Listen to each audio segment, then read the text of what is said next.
There was a real acceleration when Black Betty came along, wasn't it? Yeah. Particularly not only here but in the United States. Yeah, well, it was a resurgence for us because at that stage we'd already been around for 15 years. So I think a lot of bands would have well and truly broken up before then.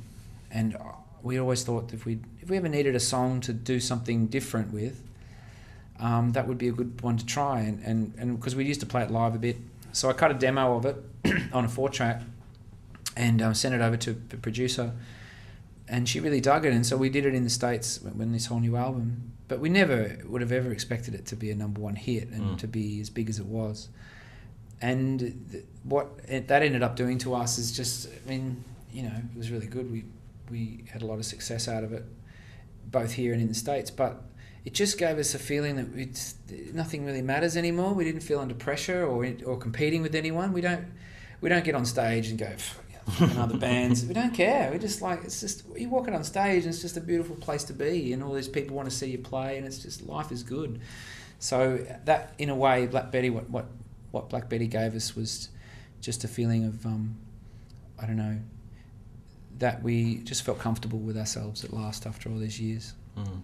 You're definitely the first band I can ever think of that ever recorded a Goody song, and most likely the last. Probably, yeah, but there's some other good ones. Yeah. It might be the last, but look, we always love doing that too. We actually played that a little while ago, and it was fun.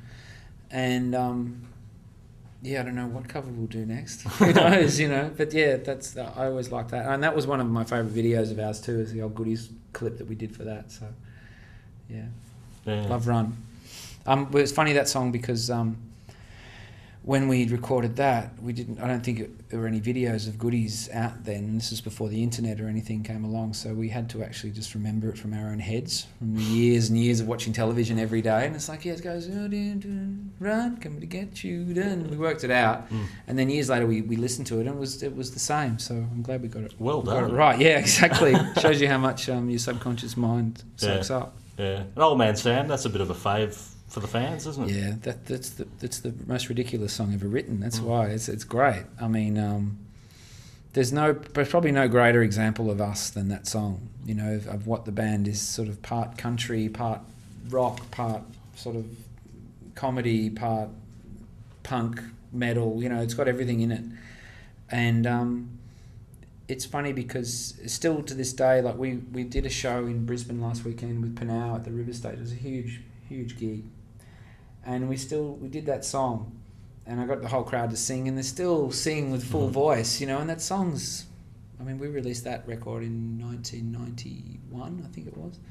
So it always makes me laugh that old songs can still have such, you know, be so popular, you know.